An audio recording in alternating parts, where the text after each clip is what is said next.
नमस्कार साथियों, एग्जाम बंधु अकेडमी के इस ऑनलाइन यूट्यूब प्लेटफॉर्म पर आप सभी का हार्दिक स्वागत है।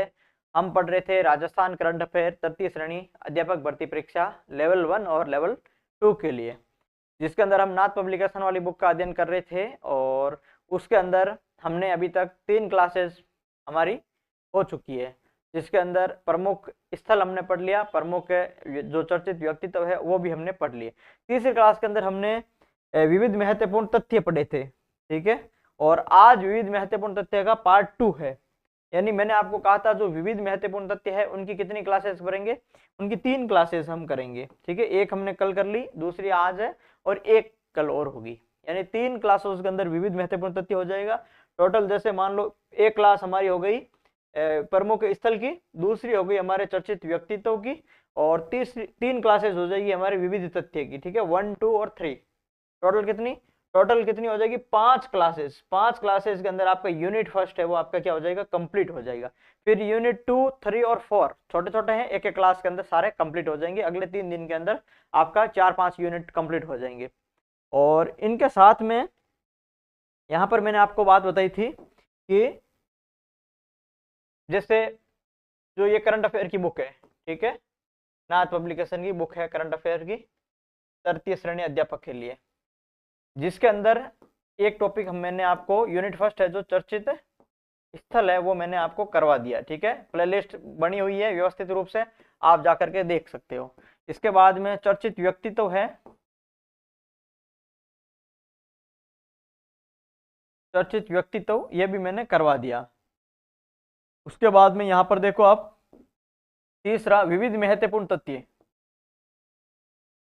ठीक है भाई। विविध महत्वपूर्ण तथ्य वाले हैं जो हमारी 2 क्लासेस हो चुकी है और तीसरी कल हो जाएगी, यानी कल पूरा हो जाएगा आपका कंप्लीट। ये है आपके कौन सी?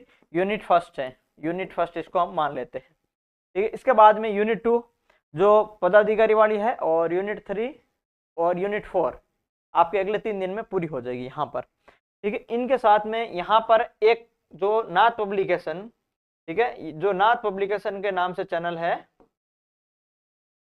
नाथ पब्लिकेशन के नाम से यूट्यूब चैनल है, ठीक है, जिसको आप यहाँ पर साथ में भी नीचे भी देख रहे हो कोलैबोरेशन में, एग्जाम बंधु अकेडमी एंड नाथ पब्लिकेशन दोनों नाम आपको यहाँ पर दिख रहा है।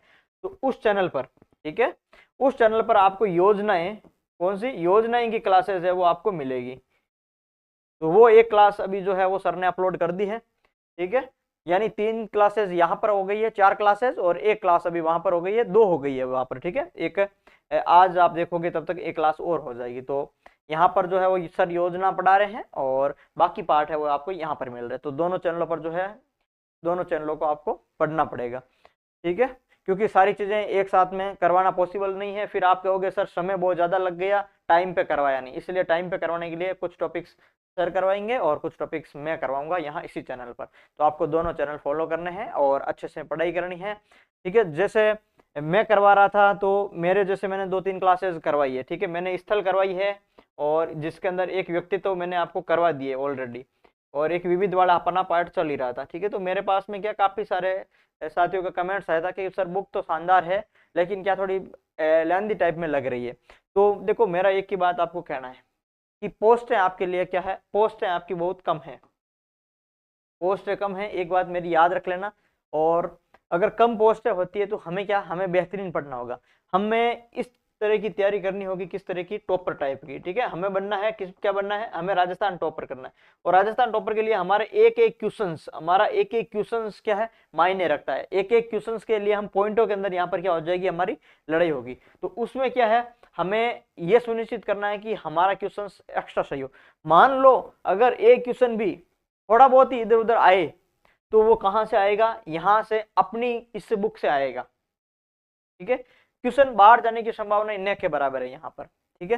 तो इसीलिए ये आपको उपलब्ध करवाई गई है कि कम पोस्टों पर आपको अच्छा स्कोर करना है तो आपको इतना पढ़ना पड़ेगा। और करंट अफेयर का वेटेज क्या था कि करंट अफेयर के पिछले बार 15 से 17 क्वेश्चन आ रहे हैं, तो 17 क्वेश्चंस के लिए आपको पढ़नी पड़ेगी चीजें, क्योंकि फिर खेल खिलाड़ी वाला पार्ट भी है, योजनाएं भी है, फ्लैगशिप योजना भी है, आपके विकासात्मक योजना भी, बहुत सारी चीजें यहाँ पर शामिल होती है। तो आर्थिक समीक्षा वाला भी पार्ट इसमें शामिल है, बजट वाला भी पार्ट इसके अंदर शामिल है। ठीक है। तो आर्थिक समीक्षा वैसे आपकी इकोनॉमिक्स वाले पार्ट में उसमें आती है, लेकिन फिर भी दी है, आर्थिक समीक्षा भी दी है, बजट भी दी है, इसलिए आपको लग रहा है, बाकी बड़ी नहीं है, 174 पेज है, कोई ज्यादा नहीं है। ठीक है, क्योंकि लगभग बुक्स में इतने आते ही है। अभी बजट और आर्थिक समीक्षा के हो गई वो पेज अलग से। फिर खेल खिलाड़ी आपकी स्पेशल दे रखा है, तो थोड़ा उसको अच्छे से देने का प्रयास किया। और दूसरा, आपने बुक का लिखने का तरीका नहीं देखा, क्या है, पॉइंट वाइज है, क्या है, टॉपिक वाइज पॉइंट वाइज है, टू द पॉइंट है।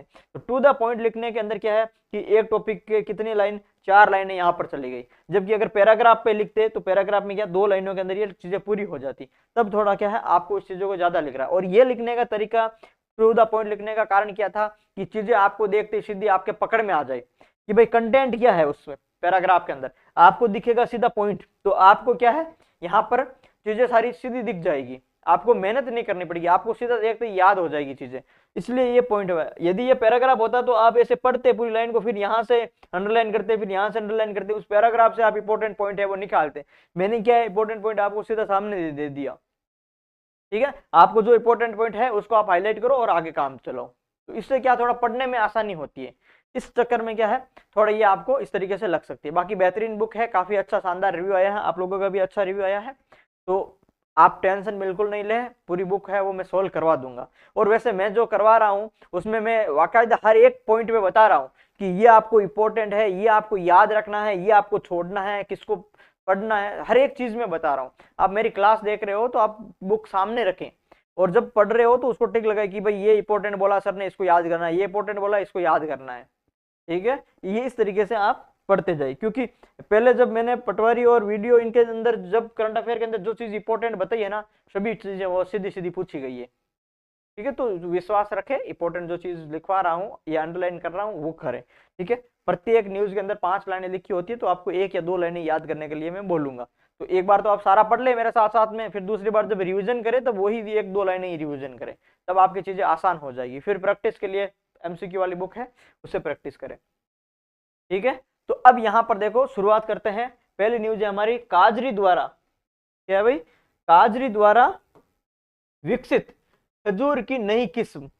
अब प्रश्न क्या आएगा, सीधा सा आएगा कि हाल ही में किस संस्था द्वारा खजूर की नई किस्म ADP1 है वो विकसित की गई। कौन सी है, किसकी किस्म है भाई, खजूर की किस्म है। ठीक है, और खजूर की किस्म का नाम क्या है, खजूर, खजूर की किस्म का नाम याद रख लेना ADP1। ये किसकी है, ये खजूर की है। और ये किसने विकसित की है, तो ये आपको याद रखना काजरी ने विकसित की। किसने विकसित की है, काजरी ने विकसित की है। बस इससे ज्यादा आपको कुछ याद ही नहीं रखना, काजरी द्वारा विकसित है और खजूर की नई किस्म है।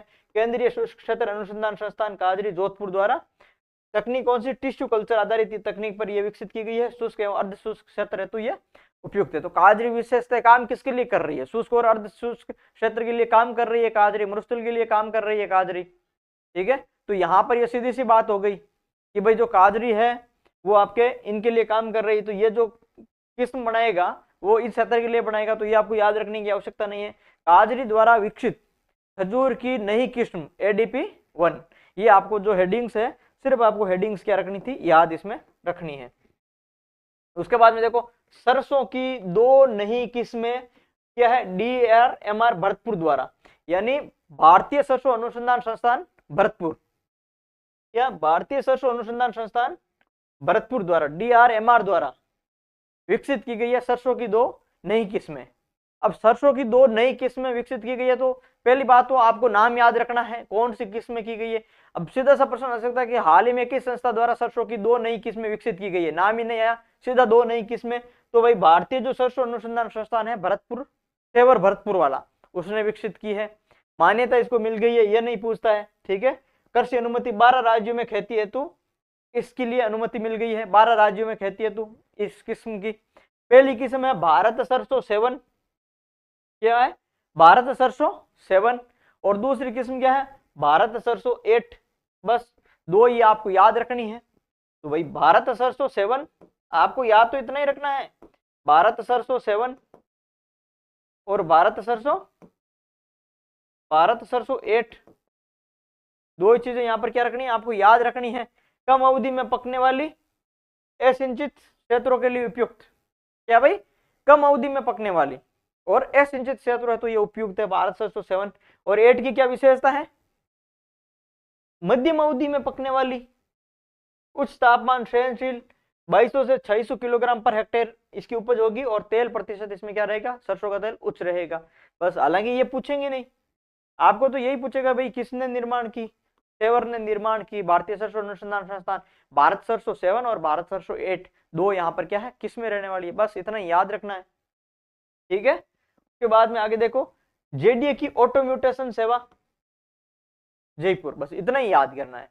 हाल ही में कौन से जेडीए या कौन से विकास प्राधिकरण द्वारा ऑटोम्यूटेशन की सेवा शुरू की, हालांकि ये पूछा नहीं जाएगा, लेकिन जयपुर ने की। ठीक है, ई धरती पोर्टल पर श्वेत नामांतरण ऑटोम्यूटेशन होता है। ठीक है, तो ये ई धरती जो पोर्टल है वो आपकी म्यूटेशन बनने का पोर्टल है, तो म्यूटेशन से रिलेटेड पोर्टल है ई धरती पोर्टल, और यहाँ पर क्या है, यहाँ पर ऑटोम्यूटेशन होता है।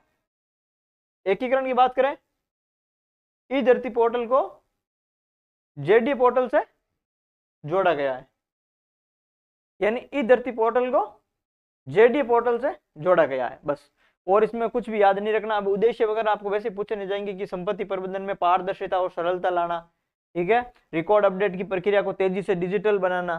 प्रक्रिया क्या है, भूखंड धारकों को ई पट्टा के साथ में और स्वामित्व व लेन देन की संपूर्ण जानकारी वाला पत्र स्वतः ही प्राप्त हो जाएगा। तो ये तो क्या है, ये तो ई पट्टा, और ये ऑनलाइन जैसे होगा तो ये स्वतः प्राप्त होता है। इसको आपको याद रखने की आवश्यकता होती नहीं है, सारी चीजें समझने के लिए। या तो यही रखना है कि भाई ऑटोम्यूटेशन हो गया और जेडीए की सेवा है वो जयपुर ने लागू की है, बस, और कुछ भी यहाँ पर नहीं है। उसके बाद में देखो, ऊर्जा क्षेत्र हेतु राजस्थान सरकार की 3 नई ज्वाइंट वेंचर कंपनियां। अब ये जो है ये आपके प्रश्न आ चुका है, आरपीएससी ने यहां से एक प्रश्न पूछ लिया है।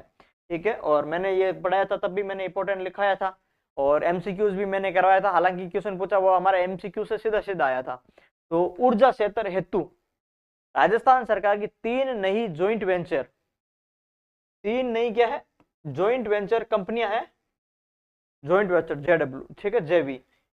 एमओयू हुआ 8 अगस्त और 29 सितंबर को, डेट याद रखने की आवश्यकता नहीं है। ये याद रखना है कि तीनों जो एमओयू हुए हैं राजस्थान की आरवीयूएनएल कंपनी के साथ में हुआ है। एक तरफ तो हमारी कंपनी कौन सी रहने वाली है, आरवीयूएनएल कंपनी रहने वाली है। ठीक है, राजस्थान राज्य विद्युत उत्पादन जो निगम लिमिटेड है वो। ठीक है भाई, राजस्थान विद्युत उत्पादन निगम लिमिटेड, राजस्थान विद्युत उत्पादन निगम और लिमिटेड। एक तरफ तो ये कंपनी है आरवीयूएनएल, और दूसरी तरफ क्या, 3 केंद्रीय आपके पीएसयूज है।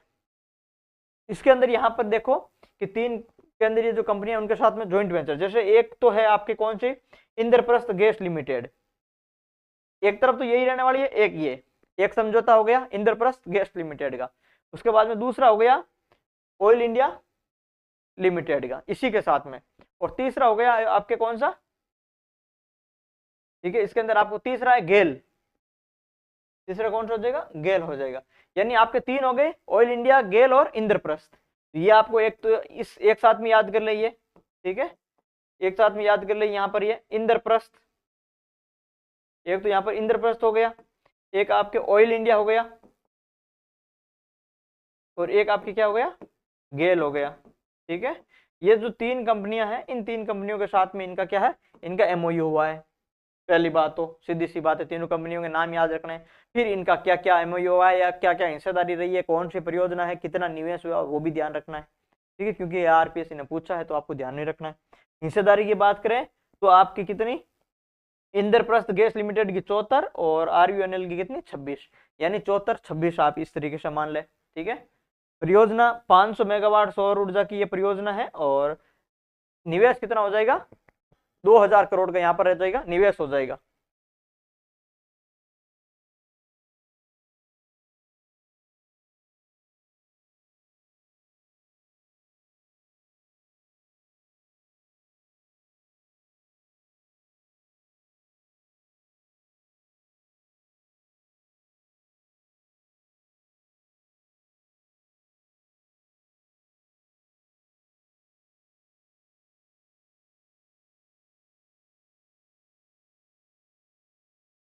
ठीक है, तो यहाँ पर देखो 74 और 26 हो जाएगी। परियोजना कितनी, 500 मेगावाट सौर ऊर्जा परियोजना, निवेश 2000 करोड़ का क्या हो जाएगा, यहाँ पर निवेश हो जाएगा। ये आपको ध्यान रखना है। उसके बाद में यहाँ पर आती है ऑयल इंडिया वाला। अब ऑयल इंडिया में क्या करना है, हिस्सेदारी कितनी है, 50-50 है। ठीक है भाई, इंद्रप्रस्थ में 74 26, यहाँ पर कितनी है 50-50 है। 1000 मेगावाट की सौर और 200 मेगावाट का पवन। वहां क्या था 500 मेगावाट का सौर ऊर्जा था परियोजना, 2000 करोड़ का क्या था निवेश था।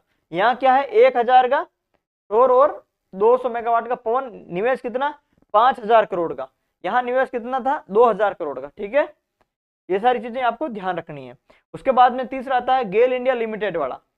गेल इंडिया लिमिटेड में क्या है 50-50, ठीक है, 2 50-50 है, एक इंद्रप्रस्थ वाला 74-26 है। यहां पर देखो दो परियोजनाएं, जैसे धौलपुर के अंदर 300 मेगावाट की जो गैस पावर प्लांट है, और रामगढ़ वाला है जो 270.50 मेगावाट गैस पावर प्लांट है, गैस आपूर्ति इनको गेल से मिलेगी, और ये परियोजना अब क्या है इनके अंतर्गत है वो चलेगी, धौलपुर वाली और रामगढ़ वाली। ठीक है, प्रश्न आया ये याद रखना। अब इसके अंदर क्या है 750 मेगावाट और 250 मेगावाट पवन। ठीक है, यानी यहां पर देखो 200 और 1000, यहाँ पे कितना 750 और 250, निवेश कितना 4200 करोड़, निवेश कितना 5000 करोड़, निवेश कितना 2000 करोड़। इंद्रप्रस्थ के साथ में 2000 करोड़ 500, आपके ऑयल इंडिया के साथ में 1000 मेगावाट सौर, 200 मेगावाट पवन, निवेश कितना 5000 करोड़ का। और यहाँ पर बात करें 750 मेगावाट सौर और 250 मेगावाट पवन, निवेश कितना 4200 करोड़ का। ठीक है, उसके बाद में आगे देखो राजस्थान इंटरनेशनल सेंटर जयपुर प्रबंधन में क्या है बदलाव। आरआईसी जो सेंटर है, राजस्थान इंटरनेशनल सेंटर है, जो आपके इंटरनेशनल लेवल की मीटिंग्स और आपके कॉन्फ्रेंस आयोजन करने के लिए बनाया गया है जयपुर के अंदर। उसका जो प्रबंधन कैसे किस तरीके से चलाया जाएगा, उनकी कौन कमेटी होगा, कौन इसकी जो है वो अध्यक्ष होगा, उसके प्रबंधन के अंदर क्या किया गया बदलाव किया गया। ठीक है, तो जैसे देखो अब नया जो संचालन है, तो यहां पर देखो क्या है आरआईसी, अब यह नया संचालन आरआईसी जयपुर सोसाइटी बनाई इन्होंने, नगरीय विकास विभाग के मसौदे पर इन्होंने क्या बनाई एक सोसाइटी बनाई। यहां पर एक गवर्निंग बोर्ड होगा जिसके अंदर कुल कितने सदस्य होंगे, कुल 15 सदस्य होंगे। तो जो आरआईसी उस सेंटर का संचालन करेगा, डिसाइड करेगा कब कौन सी मीटिंग होगी, कैसी होगी, क्या व्यवस्था रहेगी या क्या नहीं रहेगा, तो सारा जो चीजें कौन मैनेज करेगा, ये गवर्निंग बोर्ड में वो मैनेज करेगा। कितने सदस्य हैं, कुल 15 सदस्य हैं यहाँ पर रहने वाले। अब इसका अध्यक्ष कौन है, सबसे ज्यादा प्रश्न आपको पूछा जाएगा, तो यही पूछा जाएगा कि इस जो गवर्निंग बोर्ड, इस जो कमेटी है, उसका अध्यक्ष कौन होगा। एक कितने सदस्य होंगे, तो 15 सदस्य। अध्यक्ष किसको बनाया, मुख्य सचिव को बनाया यहाँ पर अध्यक्ष। ठीक है, तो मुख्य सचिव अध्यक्ष हो जाएगा और 15 सदस्य रहेंगे। 6 सरकारी यहाँ पर सदस्य रहने वाले हैं, 6 आपके राज्य सरकार द्वारा नामित सदस्य रहने वाले हैं, 6 कितने 12, 2 यहाँ पर आरआईसी सदस्य हैं और 1 आपके यहाँ का निदेशक होगा। कितने हो गए भाई 15 हो गए टोटल, तो 15 ये सदस्य हैं, ये भी आपको ध्यान में रखना है। देखिए आरपीएससी तो सीधा पूछती है, यहाँ पर 6 सरकारी है और 6 आपके नामित सदस्य 12, 2 आपके आरआईसी सदस्य, 1 निदेशक खुद हो गए, कितने 15 सदस्य यहाँ पर हो गया। और अध्यक्ष कौन होता है, मुख्य सचिव होता है, ये भी आपको ध्यान रखें, ये इंपॉर्टेंट है भाई। ठीक है, यहाँ नहीं तो आगे आगे एसआई वाला है तो उसमें भी पूछेगी, आरपीएससी का पेपर है उनमें भी पूछेंगे, क्योंकि ये तो अब जो आरआईसी तो है तो अभी हो गया, तो प्रबंधन बदलाव तो कभी भी पूछा जा सकता है। तो ये चीजें आपके लिए क्या है महत्वपूर्ण है। उद्देश्य तो आपको पता ही है, अंतर्राष्ट्रीय आयोजनों, थिएटर, प्रदर्शनी, संगीत कार्यक्रम के लिए ये सक्षम है। प्रबंधन में राजनीतिक हस्तक्षेप को कम करना इसका उद्देश्य था। बाकी यहाँ पर ऐसा कुछ है नहीं। ठीक है, याद करने लायक, याद तो वो ही करना था। अब यहाँ पर क्या है 127 नवीन पशु चिकित्सालय उप केंद्र बनेंगे, कहां पर, राजस्थान के अंदर। राजस्थान के अंदर कितने 127 नहीं 197, ठीक है, मैंने 127 बोल दिया शायद। 197 क्या बनेंगे, नवीन पशु चिकित्सा उप केंद्र बनेंगे। क्या बनेंगे भाई, ये पशु और चिकित्सा, तो नवीन पशु चिकित्सा उप केंद्र बनेंगे राजस्थान के अंदर। 197 उप केंद्र बनेंगे। तो एक तो ये याद रखना, संख्या आरपीएससी संख्या पूछती है, हो सकता है कि आरएसएस भी संख्या नहीं पूछे। ठीक है, तो ये आपको ध्यान रखना। इन्होंने बजट 2025-26 के तहत में ये घोषणा की थी और जिसकी स्वीकृति मिल गई है। 28 जिलों में कितने 197 उप केंद्र खोलेंगे।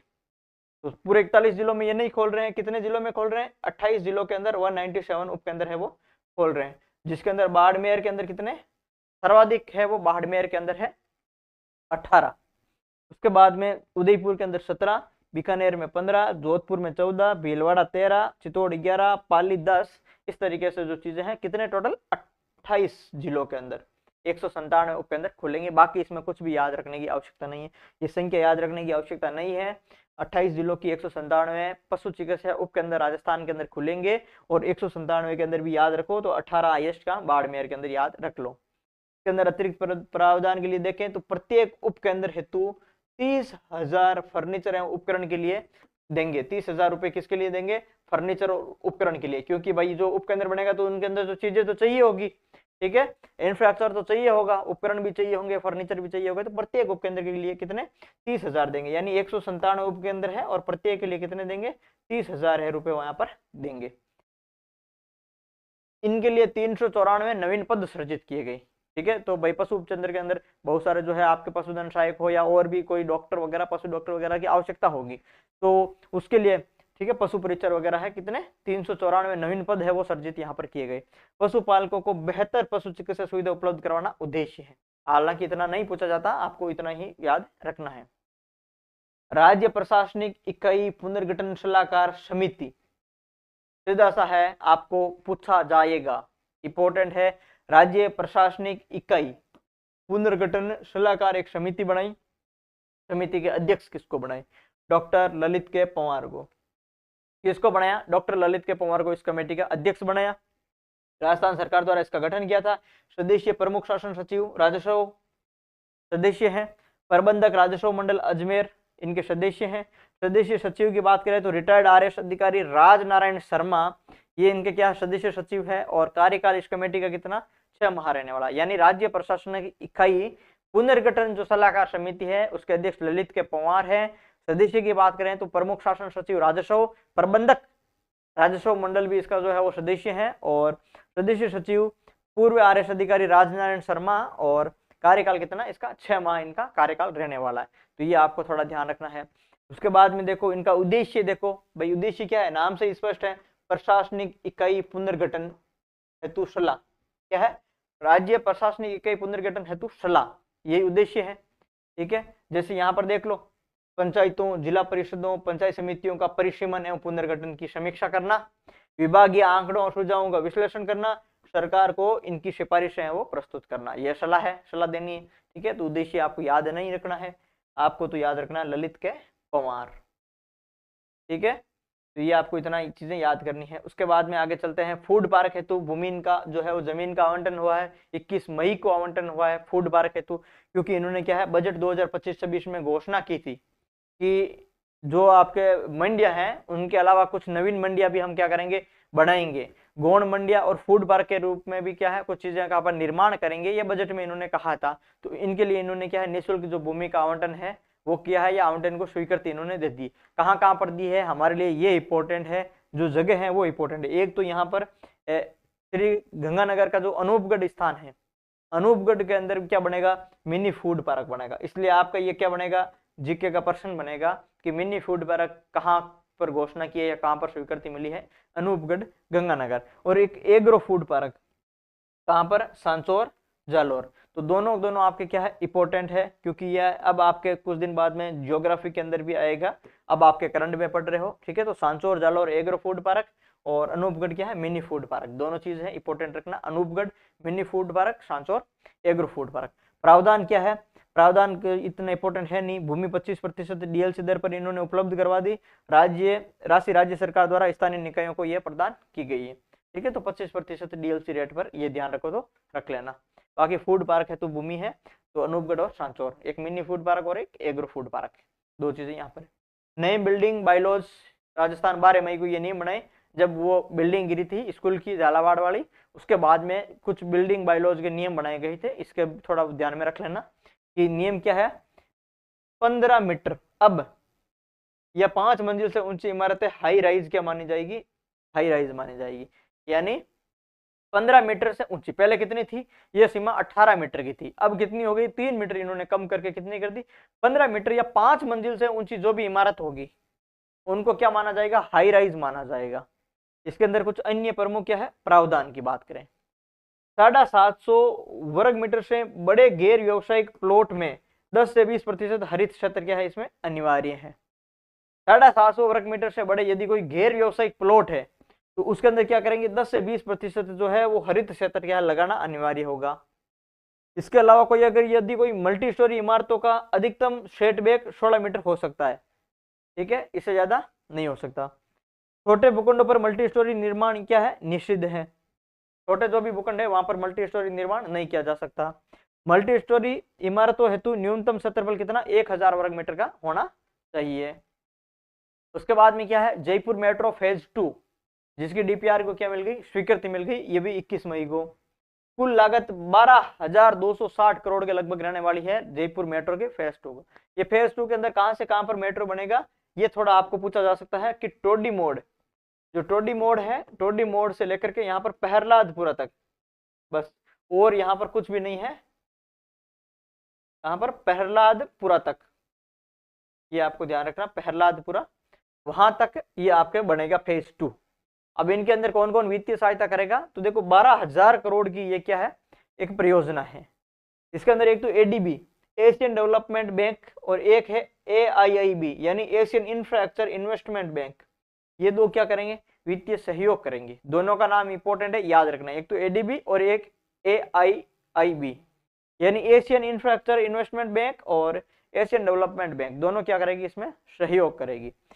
क्रियान्वयन एजेंसी कौन सी होगी भाई, इस जो है मेट्रो की, इसका कौन सा हो जाएगा, राजस्थान मेट्रो रेल कॉर्पोरेशन है, इसकी क्रियान्वयन एजेंसी हो जाएगी। याद रखने की आवश्यकता नहीं है, पता है आप सभी को। यहाँ पर केंद्र राज्य की साझेदारी कितनी हो जाएगी, फंडिंग मॉडल के रूप में 50-50 हो जाएगी। प्रस्तावित रूट आपको ध्यान रखना है, टोडी मोड़ से क्या, प्रहलादपुरा। प्रस्तावित रूट क्या है, टोडी मोड़ से कितना, प्रहलादपुरा तक। लंबाई कितनी, 42 किलोमीटर की इसकी रहने वाली है लंबाई, बस।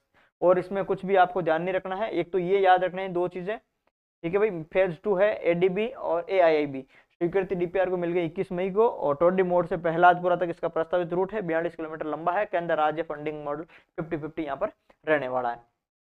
उसके बाद में जो 42 किलोमीटर के बीच में स्टेशन कितने, 36 स्टेशन यहाँ पर बनेंगे, 34 एलिवेटेड बनेंगे, और 2 स्टेशन कौन से बनेंगे, भूमिगत बनेंगे। ये भूमिगत कहाँ पर बनेंगे, ये जो एयरपोर्ट वाला स्थल है, ठीक है, एयरपोर्ट जो टर्मिनल के पास में जो है आपके स्टेशन है, वो कौन से बनेंगे, वो आपके भूमिगत बनेंगे, और 34 आपके एलिवेटेड बनेंगे ऊपर, ठीक है। यानी जो मेट्रो रहेगा वो एयरपोर्ट क्षेत्र के अंदर भूमिगत रहेगा, बाकी ऊपर रहेगा। तो 36 स्टेशन इसमें टोटल बनने वाले हैं, हालांकि ये पूछा नहीं जाएगा। जयपुर शहर में multi modal connectivity, airport, city link और हाई कैपेसिटी यात्रा सुविधा बनाएगा। महत्व वगैरह आपको कोई पूछता नहीं है। आरटीडीसी होटलों में विशेष छूट 2025 के अंदर घोषणा की है कि भाई कुछ विशेष लोगों को, विशेष कैटेगरी के लोगों को क्या दी जाएगी, आरटीडीसी के होटलों के अंदर क्या दी जाएगी, विशेष छूट दी जाएगी। जिसके अंदर आपके सैनिक हैं, या जो पुराने जो आपके सेनानी हैं, गौरव जिसको बोलते हैं, या वीरांगनाएं हैं, उनको क्या देंगे, छूट देंगे आरटीडीसी की होटलों के अंदर रुकने के लिए। कहीं घूमने जाते हैं, पर्यटन स्थलों को देखने के लिए जाते हैं, तो आरटीडीसी होटलों के अंदर वो रुकते हैं। यदि वो सैनिक होते हैं या वीरांगनाएं वगैरह होते हैं, तो वो क्या करते हैं, उनको छूट देते हैं। जैसे देखो, सैनिकों व गौरव सेनानियों को 25% की छूट मिलेगी। वीरांगनाएं यदि कोई है तो इनको 50% की क्या मिलेगी, छूट मिलेगी, ठीक है। सभी आरटीडीसी होटल और गेस्ट हाउस के अंदर ये लागू होगा। उद्देश्य क्या है, सेना व वीर परिवारों को सम्मान देना उद्देश्य है। पर्यटन स्थलों में आवास सुविधा सस्ती एवं क्या करना, सुलभ बनाना इनका उद्देश्य है। तो 25%, 50% वीरांगनाएं और क्या, सभी आरटीडीसी होटल और गेस्ट हाउस के अंदर बस इनको छूट दी जाएगी। बाकी ज्यादा कोई याद इसमें करना नहीं है आपको। बालोतरा यूआईटी बन गया भाई, ठीक है। बालोतरा के अंदर क्या हुआ, यूआईटी का गठन हुआ, नगर विकास न्यास का गठन हुआ बालोतरा के अंदर। यही पूछा जाएगा हाल ही में किसके अंदर हुआ, बालोतरा के अंदर, बस। पचभद्रा रिफाइनरी व पेट्रोकेमिकल जोन के कारण क्षेत्र को सुनियोजित नगरीय विकास हेतु यहाँ पर नगरीय आपके जो है विकास न्यास की घोषणा कर दी है, गठन कर दिया है। इसके अंदर क्षेत्र होगा एक तो बालोतरा शहर प्लस आसपास के कितने 120 गांव, बालोतरा शहर और इसके आसपास के 20 गांव होंगे। इनका जो आपके चेयरमैन होता है वो कौन बनेगा, जिला कलेक्टर है वो इनका चेयरमैन होगा। नगर विकास न्यास का चेयरमैन जिला कलेक्टर। कुल 6 सदस्यीय जो बोर्ड हो जाएगा उसके द्वारा इसका क्या हो जाएगा, संचालन हो जाएगा। उसके बाद में नई रामसर साइट याद रखनी है, आपको मैंने बता दिया, ठीक है। 2 बनी थी, मेनार एवं खिंचन 2025 के अंदर। एक पहले थी 1981 के अंदर केवला देवी थी। उसके बाद में एक 1990 के अंदर, 1981 के अंदर केवला देव, 1990 के अंदर सांबर झील थी, और 2 अभी बन गई 2025 में। टोटल कितनी हो गई, राजस्थान के अंदर 4 रामसर साइट हो गई, ठीक है। तो ये इंपॉर्टेंट है, ये आपके क्या जून के अंदर बनी थी। तो एक तो मेनार उदयपुर और एक खिंचन फलोदी के अंदर, ठीक है। अब फलोदी नया बन गया तो जोधपुर अब याद रखने की जरूरत नहीं है, खिंचन फलोदी को नई रामसर साइट है वो घोषित किया गया है। राजस्थान की कुल कितनी, अब 4 रामसर साइटें हो चुकी है। पहली केवलादेव घना राष्ट्रीय पक्षी उद्यान कितनी, 1981 में रामसर साइट। सांबर झील कब बनी, 1990 के अंदर बनी। मैनार कब बनी, 2025 के अंदर। खिंचन कब बनी, 2025 के अंदर। तो कितनी हो गई, 4 हो गई टोटल। ये आपकी इंपॉर्टेंट है, चारों चारों कब हुई और कब कब हुई, सारी चीज याद करनी है आपको, ठीक है। नीम कॉरिडोर, आसिंद भीलवाड़ा, ये जो भगवान देवनारायण जी की जन्मस्थली है आसिंद भीलवाड़ा, यहाँ पर कौन सा, नीम कॉरिडोर। अभी हमने कल परसों पढ़ा था हमने कौन सा, देवनारायण कॉरिडोर, ये सेम वही है, देवनारायण कॉरिडोर और उसके ये नीम कॉरिडोर वो सत्र सेम ही है। प्रसाद स्कीम के तहत 5 से 10 किलोमीटर का जो क्षेत्र है उसके अंदर क्या करेंगे, नीम के पौधे लगाए जाएंगे। यहीं पर जो यही क्षेत्र है प्रसाद स्कीम के तहत 5 से 10 किलोमीटर का जो क्षेत्र है वही आपकी कौन सा था, देवनारायण कॉरिडोर के आसपास का क्षेत्र था ये। अब ये क्या करेंगे, ये इस प्रसाद जो स्कीम है उस प्रसाद योजना के तहत 5 से 10 किलोमीटर का क्षेत्र है जो आसिंद के आसपास का, उसके अंदर क्या करेंगे, नीम के पौधे लगाएंगे। इसलिए नाम क्या रख दिया, नीम कॉरिडोर रख दिया। कहां पर, भीलवाड़ा के अंदर। विशेष पहल क्या है, श्रद्धालुओं को नीम का पौधा देकर संकल्प दिलाया जाएगा। उद्देश्य क्या है, धार्मिक स्थल के साथ पर्यावरणीय संरक्षण का संयोजन करना इनका उद्देश्य है। तो आपको यही पूछा जाएगा कि नीम कॉरिडोर कहां पर शुरू किया गया, प्रस्तावित है, बस आसिंद भीलवाड़ा, 5 से 10 किलोमीटर के क्षेत्र नीम के पौधे लगाए जाएंगे। नगर वन या ऑक्सीजन या ऑक्सीजोन, नगर वन या ऑक्सीजोन राजस्थान के अंदर, ये हमने पहले पढ़ा था कि राजस्थान के अंदर वर्तमान में जो है वो 22 नगर वन या निर्माणाधीन ये कार्यरत है। ये पहले जब हमने पढ़ा था तो हमने ये कहा था कि राजस्थान के अंदर कितने 22 नगर वन बनेंगे।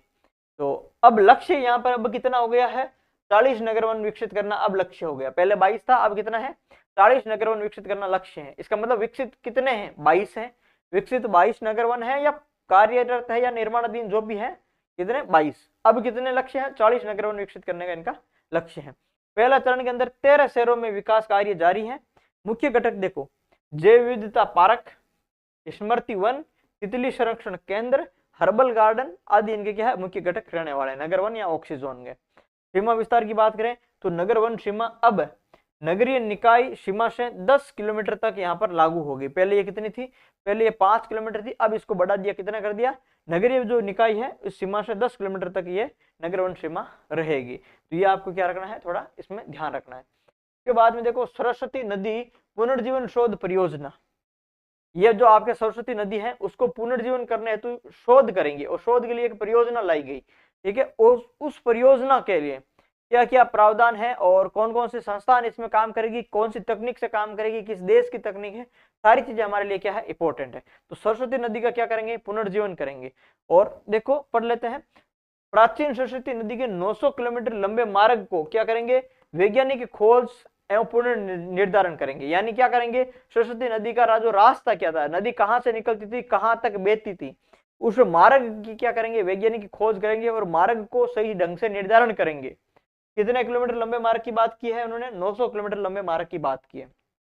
कौन सी तकनीक से करेंगे खोज, तो डेनमार्क की उन्नत तकनीक है वेव टेक्नोलॉजी, जो है डेनमार्क की उन्नत तकनीक है वेव टेक्नोलॉजी। पेलियो चैनल की खोज हेतु ये उनकी जो टेक्नोलॉजी थी डेनमार्क की, उस टेक्नोलॉजी को प्रयोग करेंगे। आपका प्रश्न क्या आएगा कि हाल ही में सरस्वती नदी को पुनर्जीवन शोध परियोजना हेतु किस देश की टेक्नोलॉजी का प्रयोग किया जाएगा, तो आपके कौन सी एडवांस्ड वेव टेक्नोलॉजी है डेनमार्क देश की, इसका प्रयोग किया जाएगा।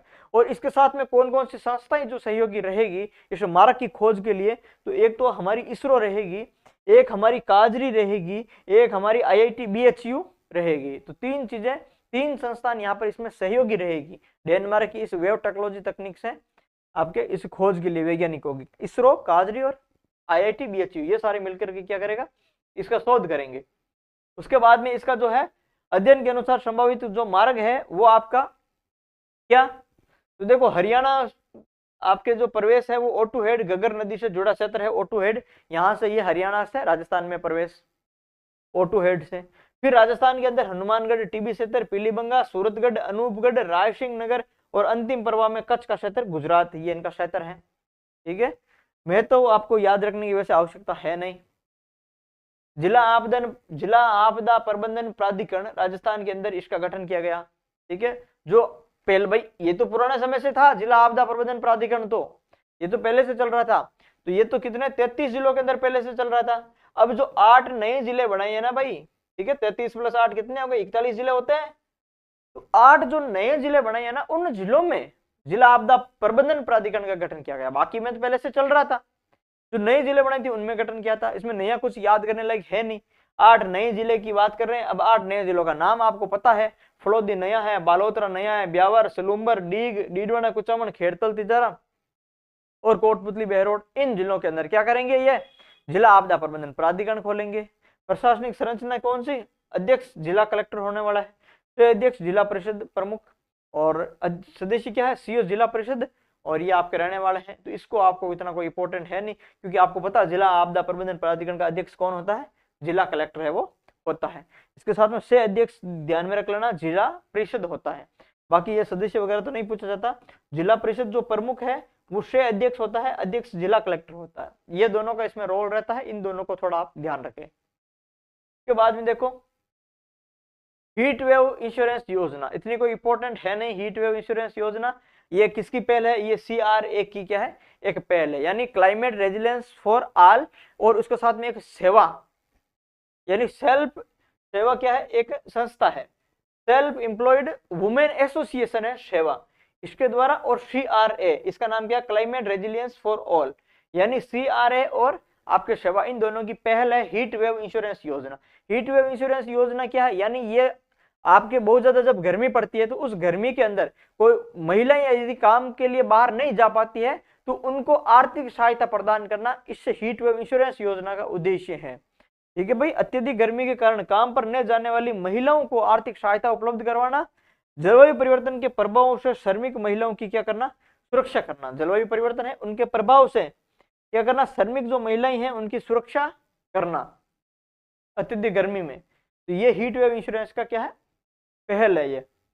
लाभार्थी की बात करें तो 7 राज्य, राजस्थान, गुजरात, उत्तर प्रदेश, आसाम, जम्मू कश्मीर, महाराष्ट्र और बिहार, कितने 7 राज्य हैं लाभार्थी।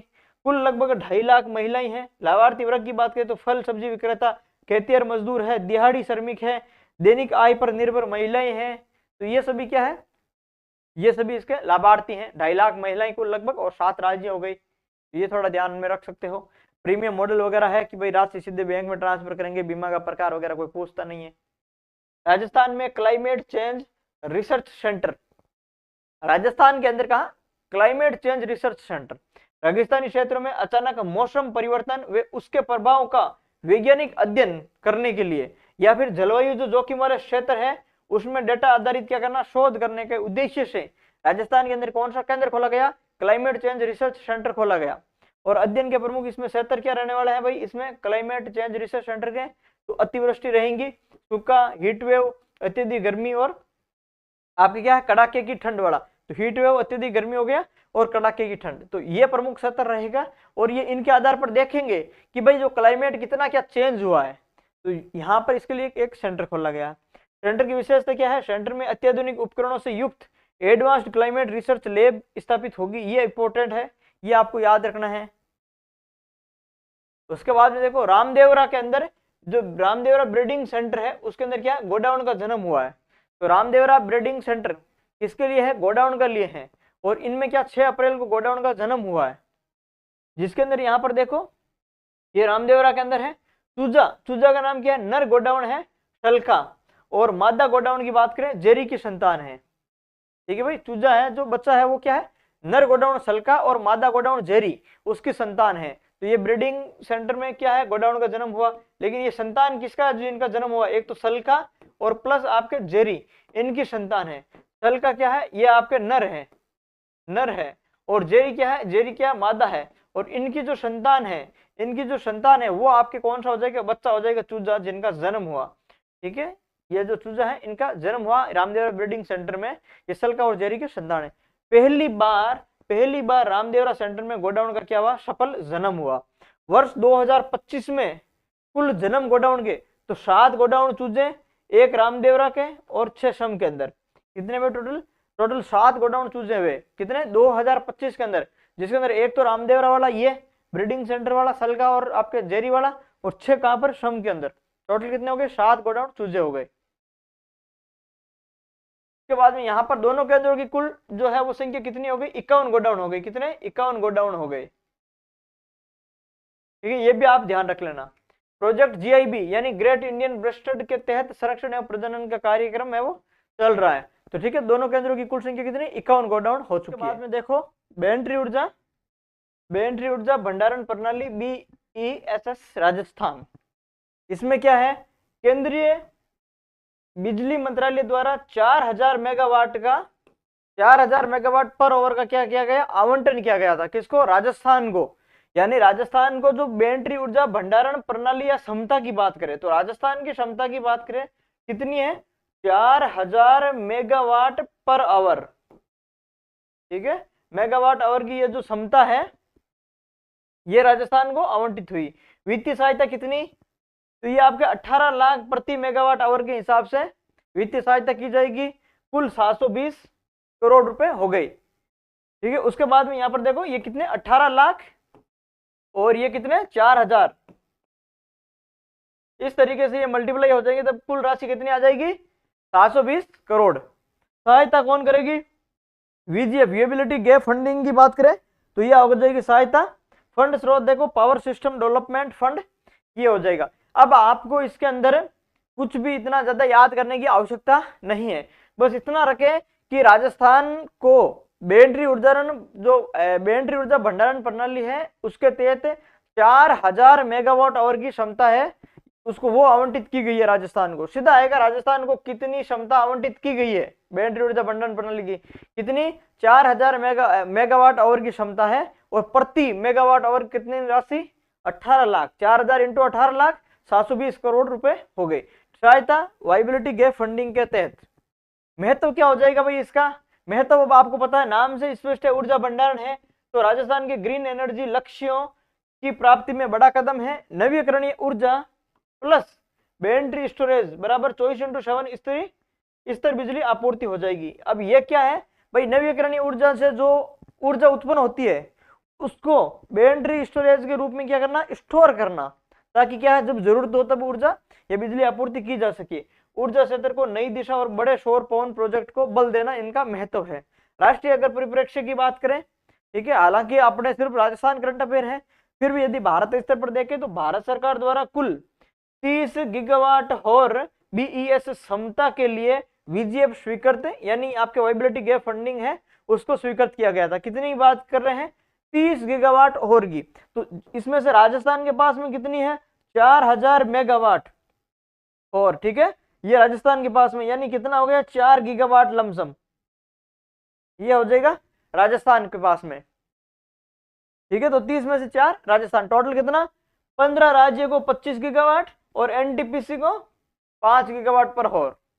ये आपके है राष्ट्रीय स्तर का, लेकिन ये अपने सिलेबस में है नहीं, तो आपको याद क्या रखना, राजस्थान वाला रखना है सिर्फ। उसके बाद में अगला देखो रावत भाटा वाला। ठीक है भाई, रावत भाटा पंप स्टोरेज प्रोजेक्ट कहां पर, चित्तौड़गढ़ के अंदर, रावत भाटा के अंदर। यदि गांव का नाम पूछे तो कौन सा है, सुखपुरा गांव, चित्तौड़गढ़ है। ये मैंने जो है MCQ करवाया था, उस MCQ के अंदर ये मैंने आपको इंपॉर्टेंट बताया था कि रावत भाटा पंप स्टोरेज प्रोजेक्ट है वो कहां पर लगाया गया, तो आपके सुखपुरा गांव चित्तौड़गढ़ के अंदर। इसकी क्षमता कितनी है ये भी आपको ध्यान में रखना, 2560 मेगावाट की इसकी क्षमता है, 4000 उसकी क्षमता, 2560 मेगावाट अपने इसकी रावत भाटा पंप स्टोरेज की, सुखपुरा वाले की। यहाँ पर जो क्रियान्वयन करने वाली कंपनी कौन सी है, वो आपके कौन सी है, ग्रीनको कंपनी है। उद्देश्य क्या है, पहाड़ी पर जल संग्रह कर हाइड्रो पंप स्टोरेज के माध्यम से बिजली उत्पादन करना। यानी रावत भाटा पंप स्टोरेज जो प्रोजेक्ट है चित्तौड़गढ़ वाला, सुखपुरा वाला, 2560 मेगावाट का ग्रीनको कंपनी द्वारा क्रियान्वयन किया जाएगा। उसका उद्देश्य है कि जो पहाड़ी पर क्या करना, जल संग्रह करना और उसको हाइड्रो पंप स्टोरेज के माध्यम से क्या करना भाई, बिजली उत्पादन करना। क्या उत्पादन करना, बिजली उत्पादन करना। कितनी, 2560 मेगावाट क्षमता की। रात दिन स्तर ग्रिड सपोर्ट व नवीकरणीय ऊर्जा बैकअप, ये इनका क्या उद्देश्य है। अब इसमें जैसे जल वगैरह जो एकत्रित करेंगे वो कहां से मिलेगा, ये तो जल स्रोत है, टाकरदा माला देवी सिंचाई परियोजना। ये क्या है, ये अति महत्वपूर्ण है, ये मैंने पहले बताया था कि टाकरदा माला देवी सिंचाई परियोजना, ये नाम याद रखना, चित्तौड़गढ़ के अंदर है। और ये आपके रावत भाटा जो पंप स्टोरेज है उसको जल की आपूर्ति करेंगे पहाड़ी पर स्टोर करने के लिए। और कौन सी नदी भाई, ब्राह्मणी नदी। तो जल स्रोत हो जाएंगे इसके लिए ब्राह्मणी नदी प्लस टाकरदा माला सिंचाई परियोजना, दोनों याद रखें। हेक्टेयर 857 और इसमें से 735 हेक्टेयर भूमि है वो वन विभाग की है। ये ज्यादा पूछते नहीं है। रावतबाटा क्षेत्र भारत का सबसे बड़ा बिजली उत्पादन हब बन जाएगा। और परमाणु ऊर्जा एनपीसीएल प्लस जल विद्युत प्लस पंप स्टोरेज एक ही स्थान पर राजस्थान के ग्रिड में 2.24x7 ऊर्जा स्थिरता बढ़ेगी। हालांकि ये अपने कोई एग्जाम के पार्ट ऑफ व्यू से यहाँ पर ऐसा कोई इंपॉर्टेंट है नहीं। ठीक है, नागौरी पान मेथी इंपॉर्टेंट है, बस दो चीज यहाँ पर याद रखनी है। नागौरी पान मेथी मसाला बोर्ड में शामिल हुई, ठीक है, तो कौन से नंबर पर? 53वें नंबर पर। ये एक ध्यान रखना, कौन सा नंबर पर वे लिस्टेड हुई है? 53वें नंबर पर लिस्टेड हुई। यानी नागौरी पान मेथी है मसाला बोर्ड में शामिल हो गई। नागौर, मुंडवा, खियूसर, नागौर और मेड़ता तहसील में ये नागौरी जो पान मेथी है वो सबसे फेमस है, वहां पर होती है। विशिष्ट खुशबू है इसकी, औषधीय गुणों के लिए प्रसिद्ध है। भारत सरकार के मसाला बोर्ड अनुसूची 1 में शामिल किया गया। पहले 52 मसाले थे, अब 53 मसाले हो गए। ठीक है भाई, नागौरी पान मेथी के जुड़ने से। तो नागौरी पान मेथी कौन से नंबर पर है? 53 पर है। ये आपको क्या रखना याद। हिंदुस्तान जिंक 3.32 गुना वाटर पॉजिटिव, यानी ये आपके जो हिंदुस्तान जिंक की जो आपके सूचकांक होता है, ठीक है, उस सूचकांक के अंदर ये आपके 3.22 गुना वाटर पॉजिटिव है इस बार हुआ। यानी पिछला कितना था? 2.41 था, अब 3.32 है ना, 22 नहीं 3.32। ठीक है, तो पिछली बार कितना था? 2.41 था, अब बढ़ करके कितना हो गया? 3.32 गुना हो गया। हालांकि ये आपसे पूछा नहीं जाएगा। ठीक है, DNV business insurance India private limited द्वारा पिछला सूचकांक कितना था, नए सूचकांक में इतना गुना वाटर पॉजिटिव हो गया। जल प्रबंधन और संरक्षण के क्षेत्र में ये बड़ी प्रगति है और औद्योगिक जल दक्षता का यहाँ पर श्रेष्ठ मॉडल है। यानी हिंदुस्तान जिंक ने क्या किया? जल प्रबंधन किया। और ये किसका है? ये आपके वाटर पॉजिटिव है। यानी यहाँ पर अब इतने गुणे इन्होंने पानी बचाया है, पिछली बार 2.41 था। हालांकि ये आपके पार्ट ऑफ व्यू से मुझे नहीं लग रहा यहाँ से प्रश्न पूछा जाएगा। ठीक है, फिर भी याद रख सकते हो कौन हिंदुस्तान जिंक के बारे में बात कर रहे हैं। उसके बाद में ये हिंदुस्तान जिंक का प्रोजेक्ट की बात कर रहे हैं, रामपुर अगुचा भीलवाड़ा के अंदर है। 4000 किलोलीटर प्रतिदिन क्षमता है। Project zero liquid discharge ZLD plant, और 2025 में क्या है इसकी शुरुआत हुई थी। ठीक है, उसके बाद में अमृत भारत स्टेशन योजना कहां से शुरू हुई? बीकानेर से। अब देखो ये इंपॉर्टेंट है, क्योंकि ये अमृत भारत जो स्टेशन योजना है ये आपके प्रधानमंत्री मोदी जी बीकानेर आए थे, बीकानेर से इसको शुरू हुआ था। और इसके अंतर्गत 103 जो आपके रेलवे स्टेशन है उनको क्या किया जाएगा? पुनर्विकसित किया जाएगा। अमृत भारत स्टेशन है वो बनाया जाएगा। ये 22 मई को इसका शुभारंभ किया गया था। और यहाँ बीकानेर से कुल 26,000 करोड़ रुपए की जो परियोजनाएं हैं उनका शिलान्यास यहाँ पर किया गया था। तो यहाँ पर देखो आपको 2-3 बातें इंपॉर्टेंट है। एक तो अमृत भारत स्टेशन योजना कहाँ से शुरू की गई, ये प्रश्न आएगा आएगा ही आएगा। कौन से? बीकानेर से शुरू की गई। अब ये क्या है, ये आप सभी को याद है। उसके बाद में देखो प्रधानमंत्री नरेंद्र मोदी जी खुद आए थे, करणी माता मंदिर गए थे, देशनोक 26,000 करोड़ की यहाँ पर परियोजनाएं है, उनका शिलान्यास किया था। देश भर में 103 पुनर्विकसित रेलवे स्टेशन का उद्घाटन, कुल लागत 1100 करोड़ रुपए से अधिक के लागत के। उद्देश्य क्या है? रेलवे स्टेशनों को आधुनिक सुविधा युक्त सुसज्जित करना, डिजाइन में भारतीय संस्कृति को पहचान को शामिल करना और यात्रियों को सुविधा और सुरक्षा को बढ़ाना है। बाकी ये उद्देश्य वगैरह हमें वैसे पूछते नहीं है, तो ये आपको थोड़ा आइडिया इसका रख लेना है। कौन से भाई? राजस्थान के 103 स्टेशन टोटल बताई मैंने। पूरे भारत के अंदर कितने स्टेशन थे? 103 स्टेशन थे, जिसके अंदर राजस्थान के कितने? 8 स्टेशन है। 8 के अंदर एक तो जो देशनोक है, यहाँ से तो शुरू किया था, पहला देशनोक था। उसके बाद में बूंदी, गोगामेडी, मांडलगढ़, गोविंदगढ़, मंडावर, महुआ रोड, फतेहपुर शेखावटी है और एक राजगढ़ है। कितने स्टेशन है? 8 स्टेशन है। और राष्ट्रीय लक्ष्य कितना था? पूरे भारत में 1350 स्टेशन का राष्ट्रीय लक्ष्य है, कुल लागत 1 लाख करोड़ की है। ठीक है, तो 103 स्टेशन की बात की गई थी, जिसमें राजस्थान के कितने थे? 8 थे। ये आपको ध्यान रखना। राष्ट्रीय लक्ष्य वैसे आपको पूछा नहीं जाता क्योंकि राजस्थान करंट अफेयर है, तो ये आपको पूछा जाएगा। उसके बाद में देखो रेल विद्युतीकरण एवं नई रेल परियोजनाएं राजस्थान के अंदर कुछ जो है नई रेल परियोजनाओं की बात की गई है, कुछ जो परियोजनाएं पहले से चल रही है उनकी विद्युतीकरण की बात की गई है। बाकी आपसे यहाँ से प्रश्न है वो इतना इंपॉर्टेंट है नहीं। देखो चूरू और शादुलपुर रेल लाइन 58 किलोमीटर की है, इसकी विद्युतीकरण हेतु क्या रखी गई? आधारशिला रखी गई। ठीक है, तो ये तो आपके क्या है? विद्युतीकरण के लिए है। एक तो ये आप थोड़ा याद रखना क्योंकि ये अलग है विद्युतीकरण के लिए। एक ही है चूरू शादुलपुर रेल लाइन है 58 किलोमीटर की। अब इसके बाद में राष्ट्र को समर्पित 100% विद्युतीकृत ये रेल लाइनें हैं, जैसे सूरतगढ़ फलोदी कितनी 336 किलोमीटर, फुलेरा डीडवाना 109 किलोमीटर, आपके उदयपुर हिम्मतनगर 210 किलोमीटर, फलौदी जैसलमेर 157, और ये आपके क्या समदड़ी बाड़मेर 129 किलोमीटर है। राजस्थान उत्तर पश्चिम रेलवे का अधिकतर हिस्सा अब पूर्णतः क्या हो जाएगा, विद्युतीकृत, तेज, सुरक्षित और पर्यावरण अनुकूल रेलवे संचालन हो जाएगा, और माल ढुलाई क्षमता में भी क्या हो जाएगा, सुधार हो जाएगा। बस इसमें आपको कुछ ज्यादा याद नहीं रखना है, एक ये याद रख लेना चूरू सादुलपुर वाला, बाकी ये क्या है, ये तो 100% विद्युतीकृत रेल लाइन है जो राष्ट्र को अब समर्पित कर दी है। उसके बाद में देखो नवीकरणीय ऊर्जा परियोजनाएं राजस्थान, ये राजस्थान की कुछ है जो परियोजनाएं हैं, ऊर्जा परियोजनाएं, ये कौन सी परियोजनाएं कहां पर हुई है, थोड़ा बहुत आइडिया इसका रख लेना, ठीक है। जैसे निपको, ये निपको की जो परियोजना है 300 मेगावाट की, कहां पर, बीकानेर के अंदर, नवीकरणीय ऊर्जा की सारी। SJVN ये हमने देखी थी पहले, ठीक है, 100 मेगावाट की है। नावा, नावा कहां पर, मैंने आपको बताया था, नावा सिटी डीडवाना कुचामन का भाग है, ये हमने पहले पढ़ ली थी, 100 मेगावाट की निपको वाली, 300 मेगावाट की बीकानेर। ये कल्लासर सौर ऊर्जा परियोजना 500 मेगावाट की, और शिम्बू का बुर्ज सौर ऊर्जा परियोजना कितनी, 300 मेगावाट की।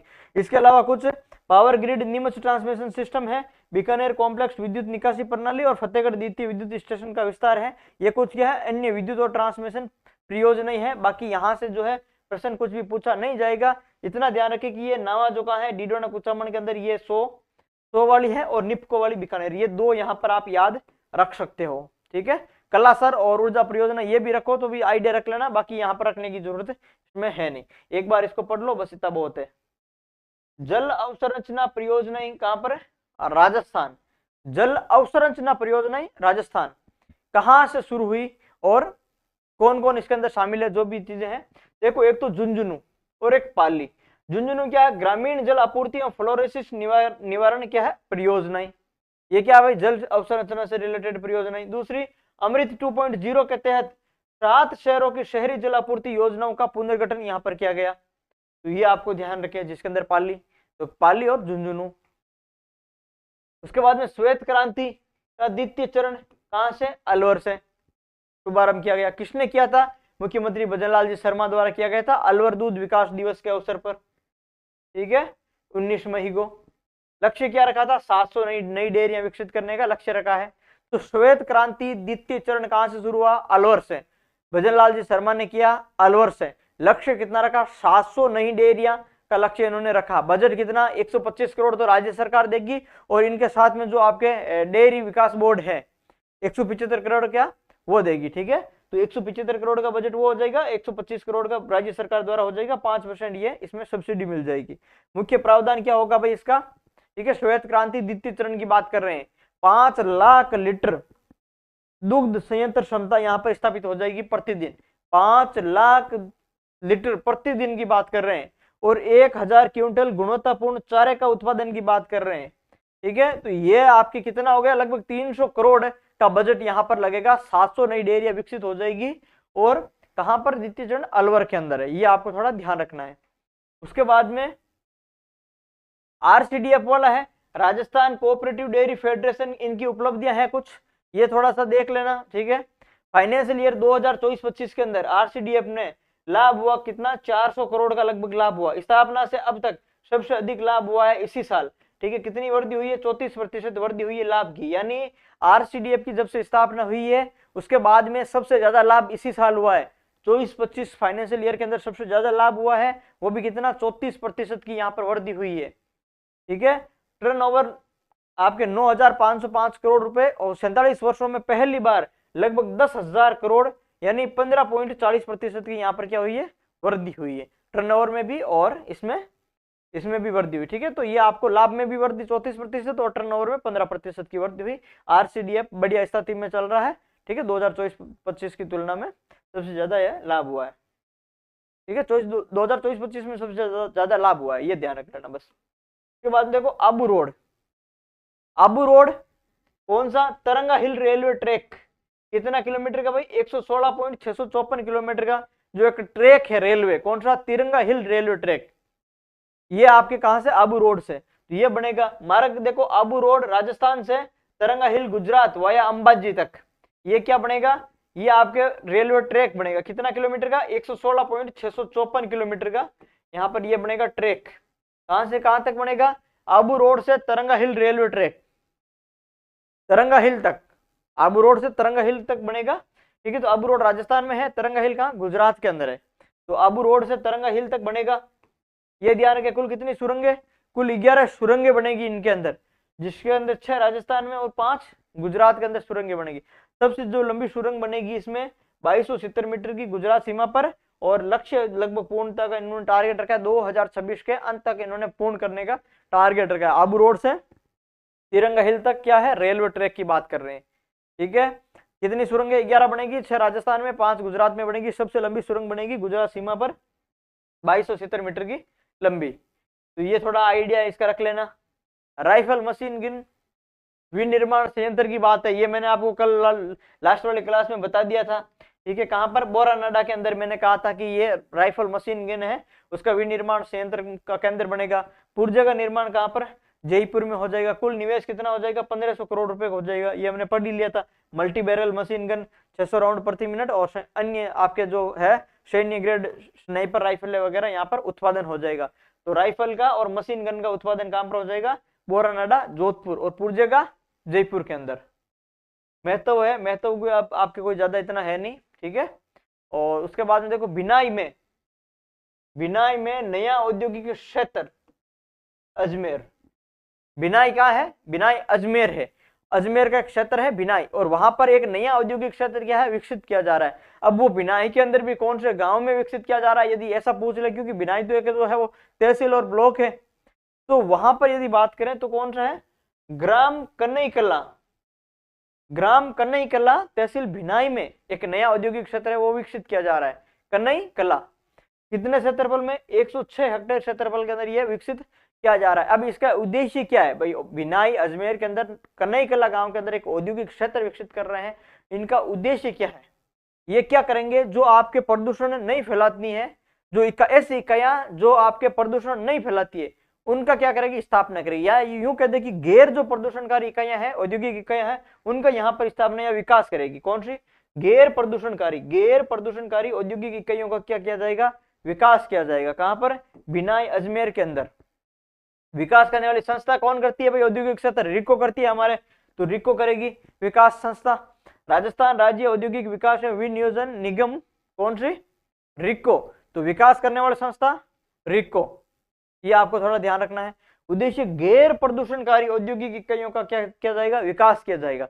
106 हेक्टेयर में लगभग फैला हुआ है नया औद्योगिक क्षेत्र कन्नई कला गांव भिनाई अजमेर में। तो क्या, रोजगार सृजन एमएसएमई इकाइयों के लिए एक बड़ा नया औद्योगिक यहाँ पर केंद्र होगा। उसके बाद में देखो इसरदा बांध, ये भी इंपॉर्टेंट है, सीधा प्रश्न आएगा, राजस्थान का पहला स्वचालित हाईटेक बांध, अति महत्वपूर्ण है भाई ये लाइन, ठीक है। इसको रट्टा मार ले, क्या रट्टा मारोगे यहाँ पे, राजस्थान का पहला स्वचालित हाईटेक बांध, राजस्थान का पहला स्वचालित हाईटेक बांध की बात करें, स्थान बनास नदी पर सवाई माधोपुर एवं टोंक सीमा, बनास नदी पर सवाई माधोपुर और टोंक की सीमा पर कौन सा बांध है, इसरदा बांध, ठीक है। ये आपको ध्यान रखना है, राजस्थान का पहला है ये, कौन सा, स्वचालित हाईटेक बांध की बात कर रहे हैं। राजस्थान का पहला ऑटोमेटिक और हाईटेक जलाशय क्षमता है, कहां पर, इसरदा बांध में।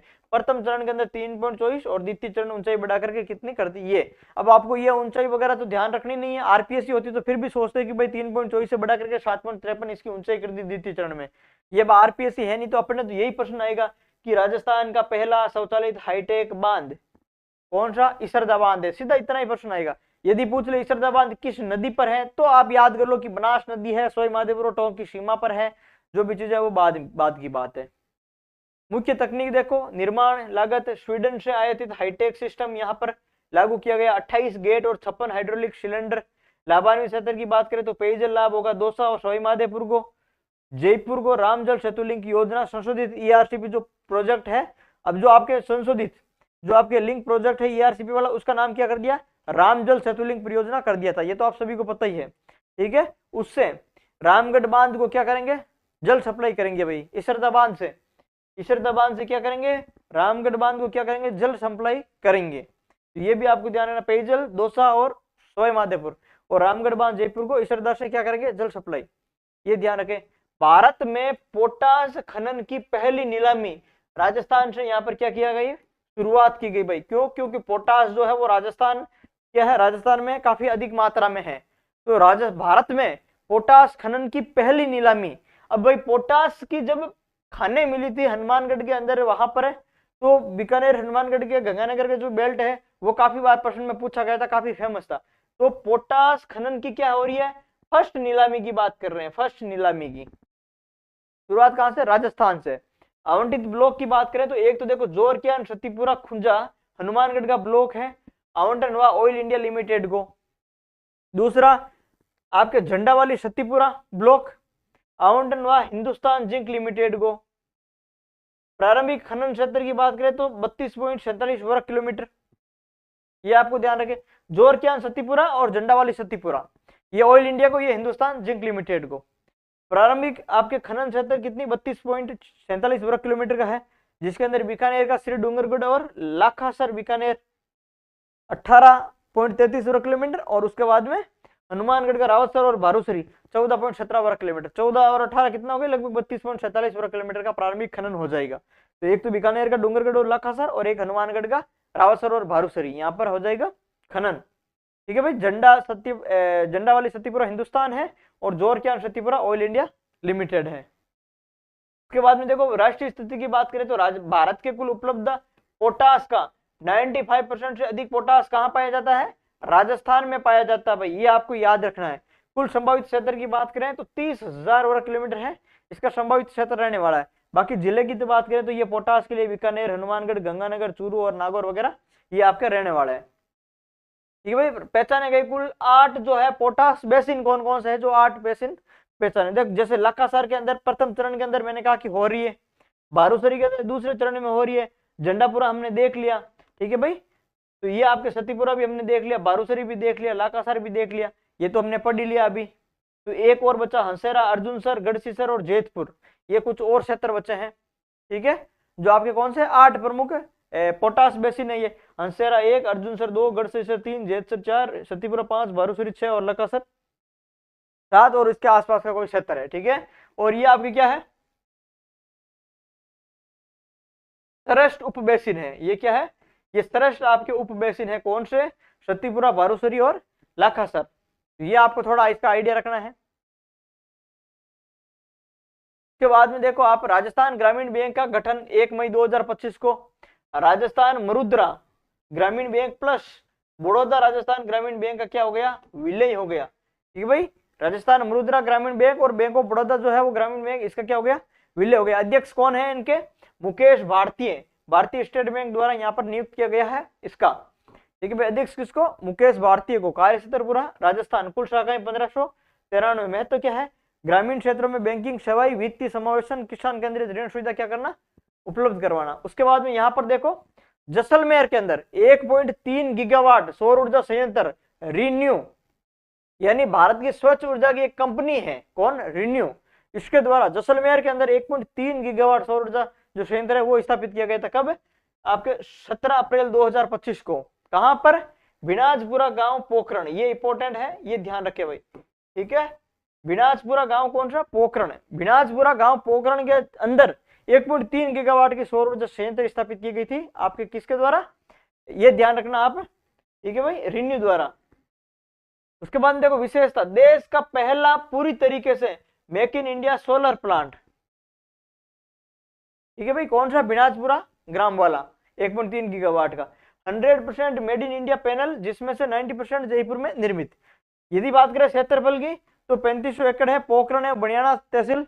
और उत्पादन की बात करें तो सालाना 2490 मिलियन यूनिट। और बिजली सप्लाई की बात करें तो राजस्थान डिस्कॉम्स को 2.18 रुपए प्रति यूनिट से क्या देंगे, बिजली ये सप्लाई करेंगे। यहाँ से 1.3 गीगावाट जो उत्पादन होगा वहां से 2.18 प्रति यूनिट के हिसाब से एक सप्लाई करेगा राजस्थान डिस्कॉम को। तो ये भी आपको क्या रखनी है, ध्यान रखनी है।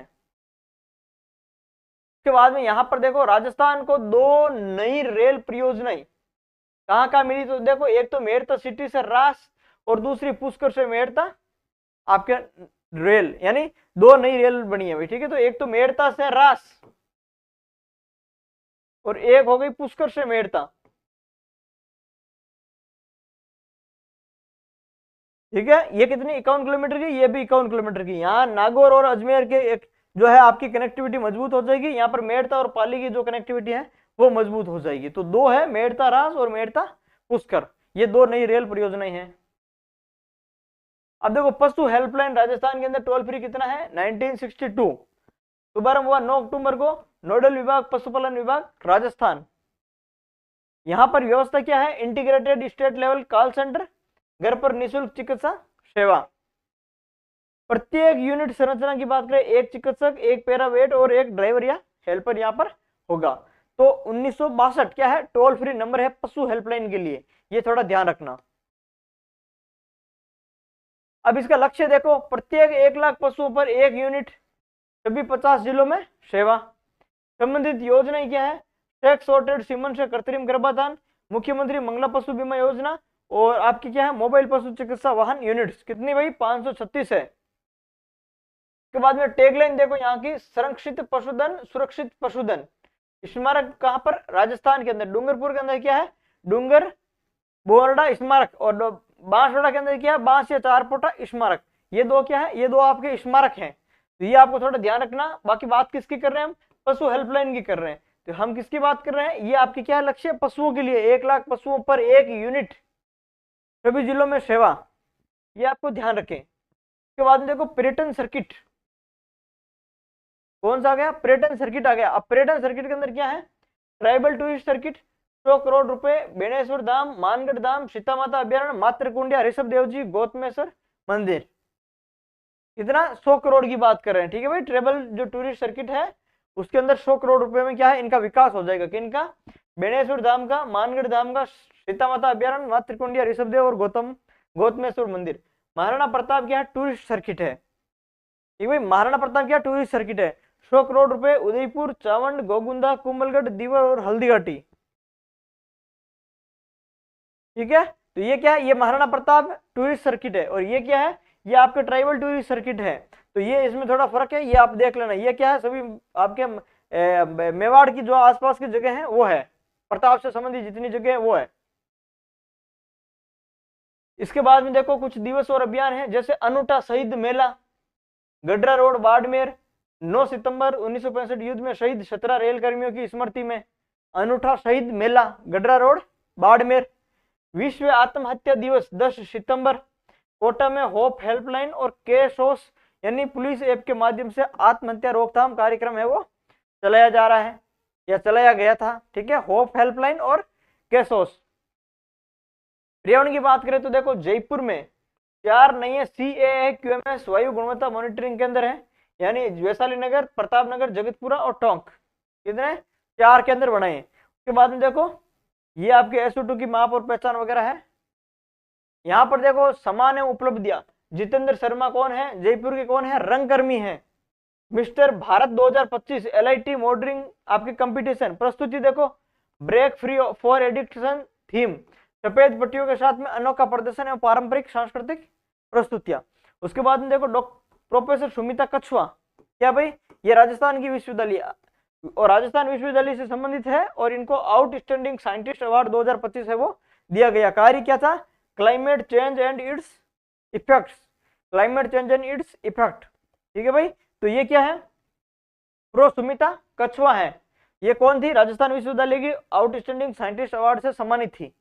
और इसके अलावा जितेंद्र शर्मा क्या है, रंगकर्मी है। तो ये थोड़ा आपको ध्यान रखना। उसके बाद देखो राजस्थान ऑन डिमांड परीक्षण प्रणाली, राजस्थान ऑन डिमांड परीक्षण प्रणाली की बात क्या करें कि ऐसा शुरुआत करने वाला पहला राज्य कौन था, राजस्थान था। लॉन्च करने वाला संस्थान की बात करें तो राजस्थान स्टेट ओपन स्कूल, कितनी RSOS जो है ओपन स्कूल, वो आपके लॉन्च करने वाला संस्थान है। किसको, राजस्थान ऑन डिमांड परीक्षा प्रणाली को शुरुआत करने वाला राज्य कौन सा, राजस्थान है, वो पहला राज्य है यहाँ पर।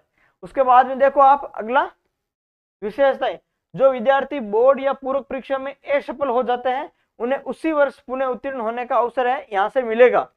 इससे छात्रों को अगले साल का इंतजार है वो नहीं करना पड़ेगा। शुभारंभ देखो 5 सितंबर 2025 को कहां पर, शिक्षक दिवस के अवसर पर है इसका शुभारंभ किया गया, राजस्थान ऑन डिमांड परीक्षा प्रणाली। उसके बाद देखो रामगढ़ बांध और पहली कृत्रिम बारिश क्लाउड सीडिंग बात करें 1 सितंबर 2025 को रामगढ़ बांध सहित जयपुर में क्लाउड सीडिंग कृत्रिम वर्षा यहाँ पर करवाई गई थी। कृषि विभाग एवं एक्सेल फर्स्ट इंक में उसकी सहयोगी आपके ये कंपनी है, जो कौन सी कंपनी है, JNXAI ये कंपनी है भाई, ठीक है। कौन सी, कृषि विभाग एवं एक्सेल फर्स्ट इंक एवं उसकी सहयोगी कंपनी, इनके मध्य क्या हुआ, समझौता हुआ है, ठीक है भाई। अभ्युदय की ओर पुस्तक, अभ्युदय की ओर पुस्तक, राजस्थान में राज्यपाल हरिभाऊ बागड़े ने कार्यकाल का 1 वर्ष पूर्ण होने पर रामदेवरा की सोमती देवी द्वारा, राजस्थान के राज्यपाल हरिभाऊ बागड़े के कार्यकाल का 1 वर्ष जब पूर्ण हो गया, उस अवसर पर रामदेवरा की सोमती द्वारा, क्या भाई, रामदेवरा की सोमती द्वारा क्या किया गया था, इसका विमोचन किया गया। समर्पण की बात करें तो आदिवासी ग्रामीण एवं वंचित वर्गों को, ठीक है भाई, क्या आदिवासी ग्रामीण एवं वंचित वर्गों को समर्पण की बात करें, कौन सी समर्पण, अभ्युदय की ओर ये जो पुस्तक है वो इन्होंने इसको समर्पण की है, आदिवासी ग्रामीण और वंचित वर्गों को समर्पण की है। विमोचन की बात करें तो आपके रामदेवरा की सोमती देवी है। यह पुस्तक राज्यपाल के कार्यकाल की उपलब्धियां व उनके सामाजिक दृष्टिकोण का दर्पण है। ये आप ध्यान रखें, अभ्युदय की ओर क्या है, इनका दर्पण है। किसने लिखी, रामदेवरा की सोमती देवी ने लिखी, ये ध्यान रखें। उसके बाद देखो, ड्राइविंग लाइसेंस ट्रायल कंप्यूटर आधारित करने हेतु आरटीओ मारुति सुजुकी एमओयू, यानी आरटीओ व मारुति सुजुकी के मध्य क्या हुआ, एमओयू हुआ। क्यों हुआ, क्योंकि जो ड्राइविंग लाइसेंस है ट्रायल वो आपके कंप्यूटर आधारित करने हेतु समझो। तो देखो, राजस्थान परिवहन एवं सड़क सुरक्षा विभाग आरटीओ और मारुति सुजुकी के बीच में क्या 3 वर्ष का एमओयू हुआ है। व्यवस्था क्या है भाई इसकी, आवेदकों को आरटीओ कार्यालय के ऑटोमेटेड ड्राइविंग ट्रैक पर परीक्षण देना और ड्राइविंग कौशल की क्या करना, जांच करना, वे कंप्यूटर सिस्टम से होगी। यानी जांच वगैरह अब क्या, कौशल की जांच भी किससे होगी, कंप्यूटर सिस्टम से होगी। आवेदकों को आपके कौन से भाई, आरटीओ कार्यालयों के ऑटोमेटेड ड्राइविंग ट्रैक पर परीक्षण देना होगा। राजस्थान परिवहन एवं सड़क सुरक्षा विभाग आरटीओ और मारुति सुजुकी के बीच में क्या है, 3 वर्ष का एमओयू हुआ है। तो ये भी आपको क्या रखना है, थोड़ा ध्यान रखना है। उसके बाद में यहां पर देखो आप, तकनीकी सहयोग, कंपनी ट्रैक पर कैमरे, सेंसर और उपकरण लगाएगी और सॉफ्टवेयर उपलब्ध कराएगी। संचालन आरटीओ द्वारा किया जाएगा। यदि लागू क्षेत्र की बात करें तो प्रारंभ में 20 आरटीओ और डीटीओ कार्यालय में यह कदम ड्राइविंग लाइसेंस प्रक्रिया में और पारदर्शिता एवं तकनीक सटीकता लाने की दिशा में बड़ा सुधार है। उसके बाद देखो, कोटा मथुरा रेलखंड सेमी हाई स्पीड क्या है, कॉरिडोर। कौन सा रेलखंड की बात करें, कोटा और मथुरा के रेलखंड की बात कर रहे हैं, सेमी हाई स्पीड कॉरिडोर। यानी दिल्ली मुंबई मार्ग पर अब ट्रेनें 160 किलोमीटर प्रति घंटा की रफ्तार से चलेगी। राजस्थान में सेमी हाई स्पीड ट्रैक विकसित किया गया है। ये ट्रैक भरतपुर, करौली, सवाईमाधोपुर, बूंदी, कोटा, झालावाड़ जिले में से होकर के गुजरता है। ये थोड़ा आप क्या रखना, ध्यान रख लेना। कोटा मथुरा रेलखंड पर कवच 4.0 प्रणाली है वो लागू की थी। In future Delhi Mumbai corridor 1380 kilometre इसी श्रेणी में तब्दील हो जाएगा, ठीक है भाई। तो ये आपको थोड़ा ध्यान रखना कि भाई कोटा जो मथुरा रेलखंड है उसके बीच में जो सेमी हाई स्पीड कॉरिडोर है वो बनाया जा रहा है। और यहाँ पर आप ये चीज याद रख सकते हो, यहाँ पर ये कोटा मथुरा रेलखंड पर कवच 4.0 प्रणाली लागू की गई। कवच तकनीक क्या है, स्वदेशी तकनीक पर आधारित सुरक्षा प्रणाली है। यदि लोको पायलट समय पर ब्रेक नहीं लगाता है तो कवच स्वतः है वो ब्रेक लगा देता है। खराब मौसम में भी सुरक्षित संचालन सुनिश्चित करता है कौन, कवच तकनीक। देखो, राष्ट्रीय आयुर्वेद संस्थान जयपुर, थाई मेडिसिन स्टडी एवं रिसर्च सेंटर कहां पर, जयपुर। 27 फरवरी 2025 को राष्ट्रीय आयुर्वेद संस्थान जयपुर और थाईलैंड के डिपार्टमेंट ऑफ थाई ट्रेडिशनल एवं अल्टरनेटिव मेडिसिन जन स्वास्थ्य मंत्रालय के बीच में, ठीक है भाई। तो ये आपको थोड़ा सा आइडिया रख लेना, बाकी इसमें से ऐसा ज्यादा कोई पूछने लायक चीज है नहीं, सीधा यहाँ पर लिखा हुआ है कि भाई राष्ट्रीय आयुर्वेद संस्थान का जयपुर। उसके बाद में क्या है, थाई मेडिसिन स्टडीज एवं रिसर्च सेंटर कहाँ पर, जयपुर है बस, और इसमें अंदर कुछ है ही नहीं। राष्ट्रीय आयुर्वेद संस्थान जयपुर और थाईलैंड के डिपार्टमेंट ऑफ थाई, यहाँ पर पहले लिख दिया भाई, ठीक है। डिपार्टमेंट ऑफ थाई के ट्रेडिशनल एंड अल्टरनेटिव मेडिसिन जन स्वास्थ्य मंत्रालय के बीच में क्या हुआ, एक समझौता हुआ, एक एमओयू हुआ। देखो क्या बिंदु थे, जयपुर में Thai medicine study research centre की स्थापना होगी, थाईलैंड में आयुर्वेद शिक्षा और शोध केंद्र स्थापित किए जाएंगे। दोनों देशों की पारंपरिक चिकित्सा पद्धति, भारत का आयुर्वेद और थाई ट्रेडिशनल मेडिसिन है, ये क्या है, थाईलैंड की है। तो ये क्या है, दोनों देशों की पारंपरिक चिकित्सा पद्धति है।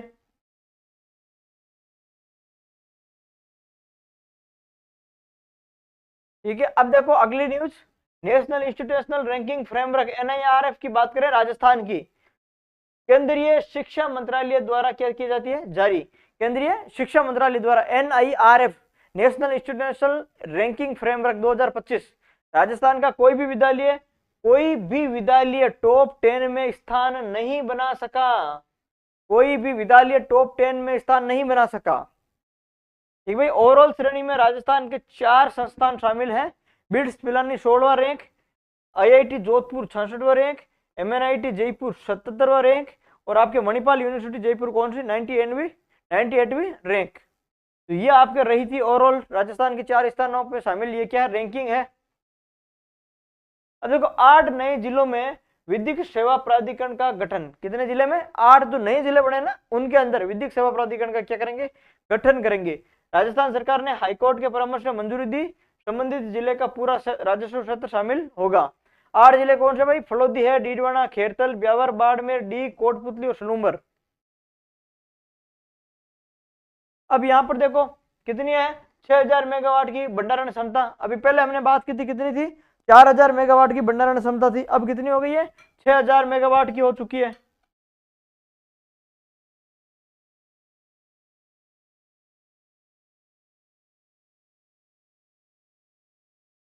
ठीक है भाई, तो यहां पर हो गई कितनी, 6000 मेगावाट ऊर्जा भंडारण क्षमता की बात कर रहे हैं। यानी राजस्थान के अंदर केंद्र सरकार के सहयोग से 6000 मेगावाट की जो क्षमता का जो है बैटरी ऊर्जा भंडारण प्रणाली है वो यहाँ पर आपकी स्थापित होगी। पहले कितनी थी, 4000 की हमने बात की थी उस टाइम। उद्देश्य क्या था, दिन में अक्षय ऊर्जा से उत्पन्न बिजली को संचित कर रात में उपयोग करना। 4895 मेगावाट पारंपरिक और 38343 मेगावाट अक्षय ऊर्जा परियोजनाओं हेतु कितनी भाई, ये राशि आपके इस राशि के लिए MOU हुआ है। बजट 2024-25 में 100 मेगावाट ओवर क्षमता वाली बैटरी स्टोरेज प्रणाली की इन्होंने घोषणा की है, यह मैंने अभी बात कर ही ली है। ठीक है, fund viability gap funding 27 lakh megawatt और उपलब्ध कराई गई थी इसके अंदर। उसके बाद में देखो यहाँ पर जयपुर में लंदन जैसी hope on hope of base सेवा, कौन सी, प्रश्न सिद्ध आएगा कि भाई राजस्थान के किस जिले में लंदन जैसी होप ऑन होप बेस सेवा। जयपुर सीधा सा प्रश्न है, 10 सितंबर 2025 अल्बर्ट हॉल जयपुर। शुभारंभ दिव्या कुमारी, साझेदारी पर्यटन विभाग और कौन है भाई, फिलिक्स बस। ये आपकी क्या साझेदारी के अंदर है, पर्यटन विभाग और उसके साथ में कौन सा, फिलिक्स बस। विरासत थीम पर आधारित की यदि बात करें तो बसों से प्रमुख पर्यटन स्थलों एवं कहानियों का प्रचार प्रसार। जल्द ही जयपुर में PPP मॉडल पर होप ऑन होप ऑफ सेवा शुरू है वो की जाएगी। तो ये कहां पर की जाएगी भाई, लंदन जैसी जयपुर के अंदर, बस इतना याद रख लेना।